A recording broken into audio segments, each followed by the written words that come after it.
என் நெஞ்சில் குடியிருக்கும் பார்வையாளர்களே, காலை வணக்கம். இது என்னிடம் உள்ள கடைசி இலைக்கு இந்த வருடத்துக்குன்னு சொல்ல முடியாது, அதாவது போன வருஷத்தினுடைய இறுதி.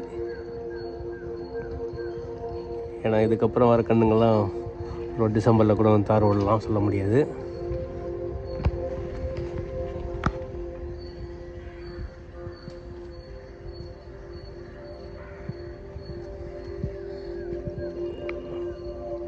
இதெல்லாம் காய் வாழையை வச்சுருக்கேன், எப்படி வரும்னு பார்ப்போம்.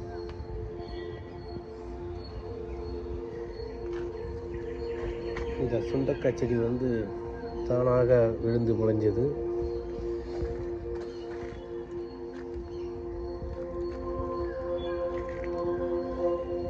அதே போல் இந்த பரங்கிக்காயும் தானாக விழுந்து முளைஞ்சது. இங்கே இருக்கு.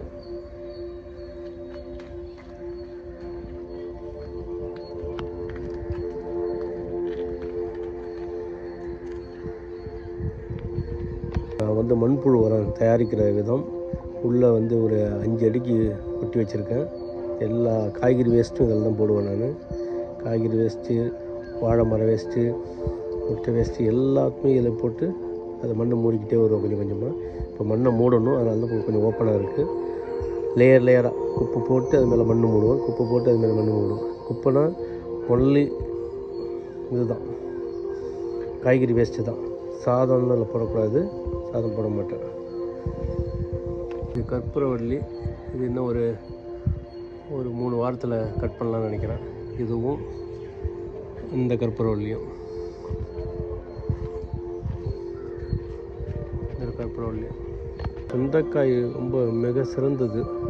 இது வெறும் வயிற்றில் சாப்பிட்டால் இந்த தோலில் வெள்ளை வெள்ளையாக வர்றது கொஞ்சம் கொஞ்சமாக பூச்சினால் வர வெள்ளை வெள்ளையாக வர்றது சீக்கிரமாக குணமாகுது. அது நான் எக்ஸ்பீரியன்ஸ் பண்ணிருக்கேன். அது உங்கள்கிட்ட நான் இப்போ காமிக்க முடியாது, பிறகு காமிக்கிறேன். சப்ஸ்கிரைப் செய்யவும். வாழ்க வளமுடன்.